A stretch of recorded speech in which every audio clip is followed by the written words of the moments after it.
আসসালামু আলাইকুম ভাই, আমাদের এই ৯ নং ওয়ার্ডের শেষ মাথার সরকার বাড়ির সামনে যে রাস্তাটা, এই রাস্তাটা এই দিক থেকে আমাদের লোদের হাট বের হয়েছে শিখদে বাড়ির সামনে দিয়ে, আর এই রাস্তাটা থেকে আমাদের ভান্ডারিয়া এরিয়া পার হয়ে কাঁঠালিয়ার ভিতরে ঢুকছে।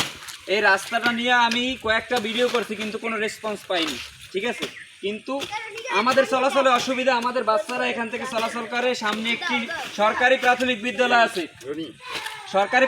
বিদ্যালয় আছে, যার জন্য বাচ্চাদের নিয়মিত চলাফেরা করতে হয়, কিন্তু কেউ এ বিষয়ে পদক্ষেপ নেয়নি। তাই আমাদের রাস্তা আমাদের কাজ করতে হবে।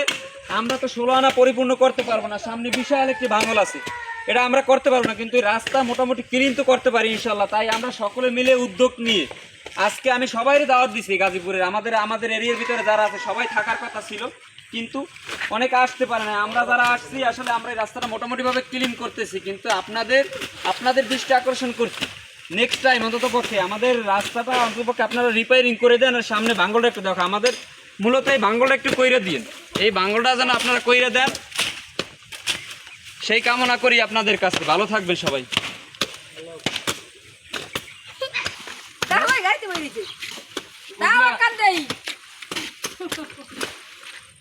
দেখুন ভাই, কারো আছে প্রয়োজন এগুলো নিয়ে লগে লগে এক জায়গায় রাশ করে তুই খাওয়া